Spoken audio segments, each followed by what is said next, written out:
اللہ الرحمن الرحیم۔ چولہے اور مائیں۔ ہم لوگ ابھی کالج میں تھے تو باؤ فیاض جرمنی چلا گیا۔ باؤ کا خیال تھا کہ اگر ہم نے پڑھ کر نوکری کرنی ہے تو پھر یہ کام ابھی سے کیوں نہ کیا جائے۔ اس نے کسی ایجنٹ کو 50-60 ہزار روپے دیے کہ فرینکفرٹ چلا گیا۔ جرمنی میں اس نے باتھ روم دھونے سے عملی زندگی کا آغاز کیا۔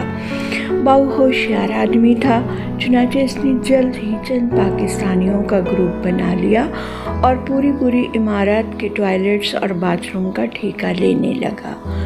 تھوڑی مدت بعد اس نے چند پلمبر بھی اپنے گروپ میں شامل کر لیے۔ اب وہ باتھ روم کی ٹوٹیاں اور شاور بھی ٹھیک کر دیتا تھا۔ اس کا کام چل نکلا۔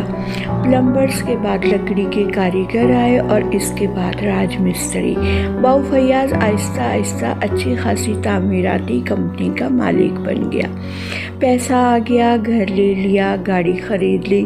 جب یہ ساری تشبیہات آ گئیں تو اب گھر والی بھی چاہیے تھی۔ باؤ کے والدین چاہتے تھے کہ وہ سرگودا کے جگ سے ہی کوئی دلہن پسند کر لے، لیکن باؤ جرمنی پہنچ چکا تھا اور وہاں بھی اس کی پوزیشن ٹھیک ٹھاک تھی۔ چنانچہ باؤ کسی خوبصورت گوری چٹی جرمن خاتون کے چکر میں تھا۔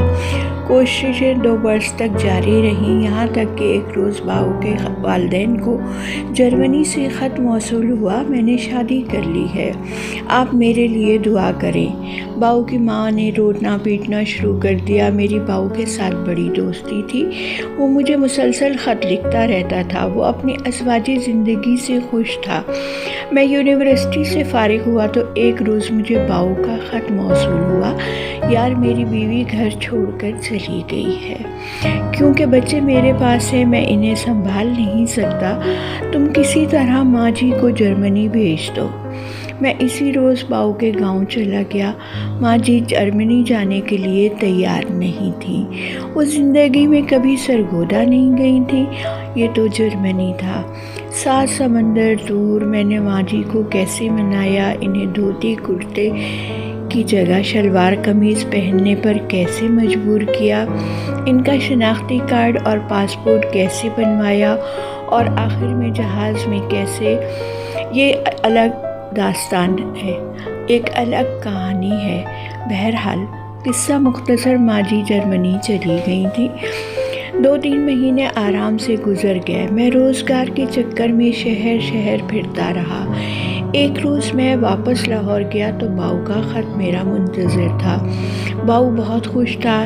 باؤ کا کہنا تھا ماں جی نے آتے ہی گھر کا سارا انتظام اپنے ہاتھوں میں لے لیا، بچوں کی دیکھ بھال شروع کر دی، پھر مجھ سے میری بیوی کا ایڈریس لیا، میری کمپنی میں کام کرنے والے ایک لڑکی کو ساتھ لیا، میری بیوی کے پاس گئی، اس پر پتہ نہیں کیا پڑھ کر پھونکا، وہ شام کو اٹیچی کیس اٹھا کر واپس آ گئی۔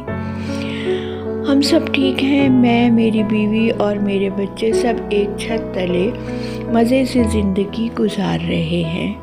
ماں جی واپس آ رہی ہیں۔ میں یہ خط پڑھ کر حیران رہ گیا۔ ماں جی واپس آئیں تو میں نے ان سے ملنے چک گیا۔ ماں جی اپنوں کی آگ پر دودھ کی چٹوری رکھ رہی تھیں۔ میں ان کے پاس بیٹھ گیا۔ وہ بڑی خوش دلی سے جرمنی کے قصے سنانے لگی، وہاں کے لوگ کیسے تھے، عمارتیں، سڑکیں اور گاڑیاں کیسی تھیں۔ جب وہ سناتے تھک گئی تو میں نے باؤ فیاض کی بات چھیڑ دی۔ ہنس کر بولی، جرمنی پہنچتے ہی میں نے دھوتی باندھ لی، میں شلوار قمیض میں بے چینی محسوس کر رہی تھی۔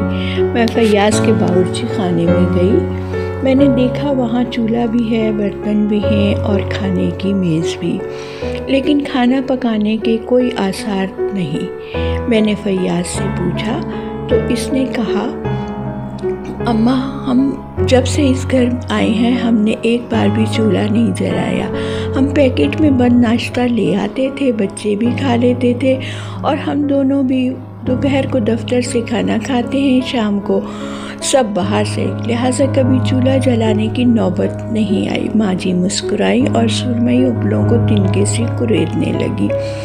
چولہے میں چنگاریاں ہی اڑنے لگی۔ میں نے فیاض سے کہا، مورخ، جس گھر میں چولہا نہ جلے وہ گھر کبھی آباد نہیں رہتا۔ تم لوگوں نے 7 سال تک چولہا جلایا اور نہ ہی ہانڈی پکائی، پھر تم لوگ سبھی کیسے رہ سکتے تھے؟ اماں کیا جہالت کی باتیں کرتی ہو، چولہے کا گھر سے کیا تعلق؟ میں نے اس سے کہا، اچھا دیکھو، تم نے چولہا بجھا کر دیکھ لیا، اب مجھے جلا کر دیکھنے دو کہ تو تمہاری ساری سائنس، ساری ترقی اور سارا علم جیت جائے گا۔ میں جیت گئی تو ہماری ریت رسم کی جیت ثابت ہو جائے گی۔ فیاض چپ چاپ باہر نکل گیا۔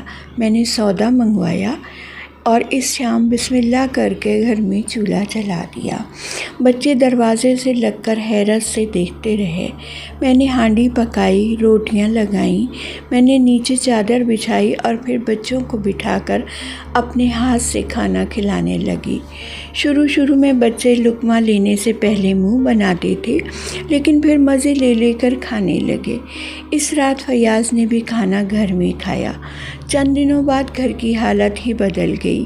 میں کھانا پکاتی، بچے خود ہی چادر بچھا کر بیٹھ جاتے، فیاض اور اس کے دوست بھی کھانے کے وقت پر گھر آ جاتے۔ وہ گھر جس میں کبھی ہو کا عالم ہوتا تھا، اس میں زندگی آ گئی، چہل پہل ہو گئی، کہکے لگنے لگے۔ پھر ایک روز میں اپنی بہو کے گھر چلی گئی، اسے سمجھایا اور ساتھ لے آئی۔ یوں میرے فیاض کا گھر دوبارہ آباد ہو گیا۔ ماں جی کے آخری فقرے پر میں نے حیرت سے ان کی طرف دیکھا۔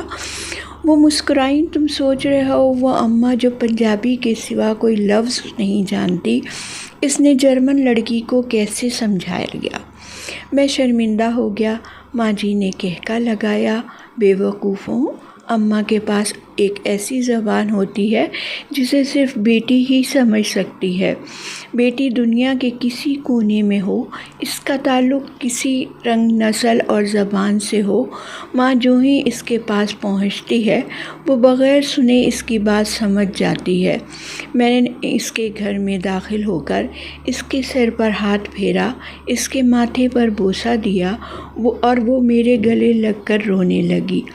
وہ بھی روتی رہی اور میں بھی۔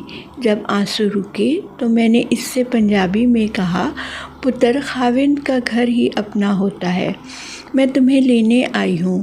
ماں جی رکی اور آہستہ سے بولی، تم مرد بے وقوف ہوتے ہو، تم نہیں جانتے مائیں اور چولہے کتنے قیمتی ہوتے ہیں۔ جن گھروں میں ماں نہ ہو اس میں سکون نہیں ہوتا، اور جن گھروں میں چولہے نہ جلیں وہ گھر کبھی آباد نہیں ہوتے۔ خوش رہیں اور دوسروں کو خوش رکھنے کی کوشش کریں۔ ویڈیو دیکھنے کا بہت بہت شکریہ۔